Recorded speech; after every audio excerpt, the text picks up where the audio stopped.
Aloha, beautiful souls, and welcome to another uplifting episode of the Happiness Hub. I am your host, Marianne Rouse, your gratitude consultant, guiding go getters like you toward time freedom, financial independence, and a business that feels as good as it looks on paper. Today, we are leaning into a powerful truth. The real success isn't just the destination, it is the person that you become on the journey. And the secret sauce? Woohoo! That's right, gratitude. We are going to talk about how embracing gratitude for your journey, especially the imperfect parts, can help you attract more growth, more joy, and yes, more abundance. So, most of us are wired to chase the next big thing, the next rank, the next client, the next I've made it moment. But here's is what I want you to consider.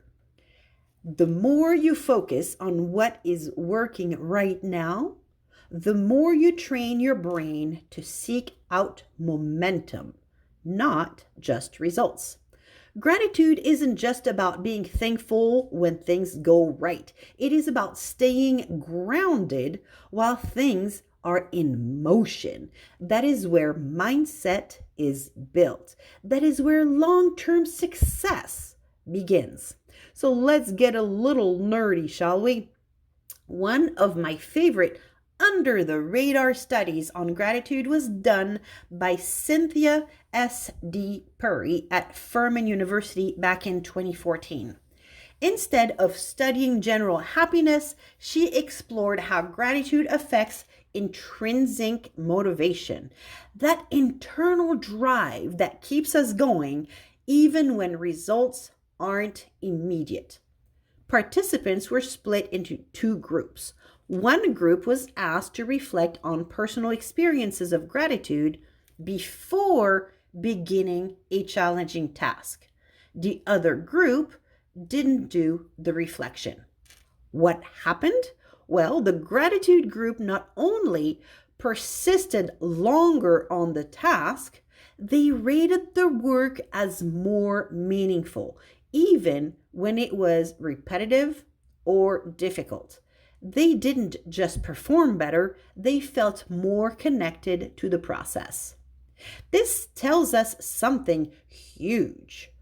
Gratitude doesn't just make us feel good, it strengthens our ability to keep going. That is the energy we need as solopreneurs, especially on those tough days. So let's bring this to life with two powerful examples of people you have probably heard of. People who learned and leaned into their gratitude before the spotlight came.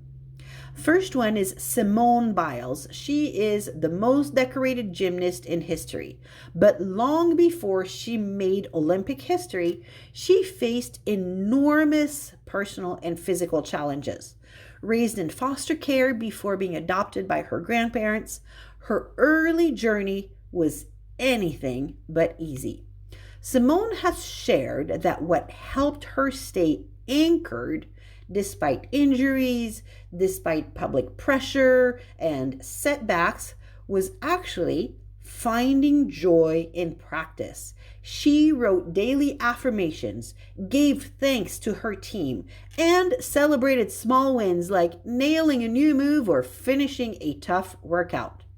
She didn't wait until the medals came to feel grateful. She brought gratitude into every flip, every stretch, every day. Now let's take a look at another person.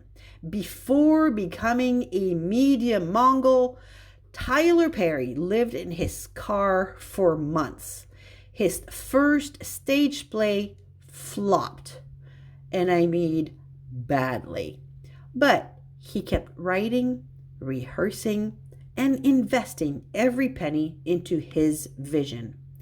During that season, Perry has said that he learned and leaned on faith and gratitude.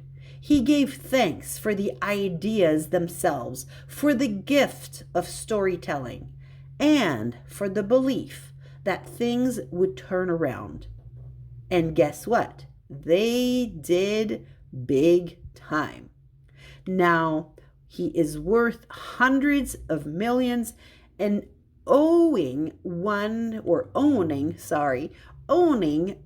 the largest film studios in the country. He says his success came from trusting the process and being grateful during the grind. Now, you don't need to be an Olympic gymnast or a millionaire Mongol to celebrate your journey. Here are two practical ways to get started this week. First is the progress list. Instead of only listing finished wins, take a moment to write down 3 things that you are working on that you are grateful for, even if they are incomplete. What are some examples? Well, I'm grateful for the new connections that I'm building on social media, or I'm grateful for the courage it took to ask for help. Or one more example would be, I am grateful I showed up on Zoom even when I was nervous. This helps your brain to link effort with appreciation, and that keeps your motivation high. And the second one is to create a mini reward system for progress markers. So for example, 5 days of consistency, or 1 new client call booked, or finishing a tough task. Add stickers to a chart, or move a pebble into a gratitude jar, or post a win of the day in your stories. When you recognize momentum, you attract more of it. So let's talk about some takeaways here, because gratitude is not just about the bow.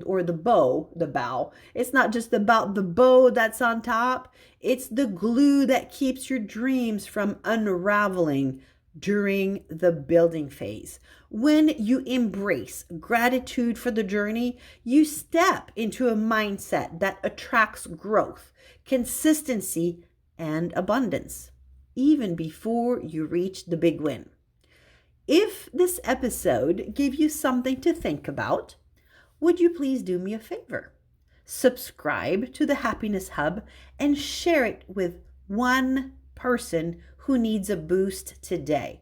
Let's spread the ripple of gratitude together. So whether you are climbing, pausing, or pivoting, celebrate it all. You are growing in real time, and that deserves acknowledgement. So beautiful souls, hui ho, toodle pip, and until next time, aloha.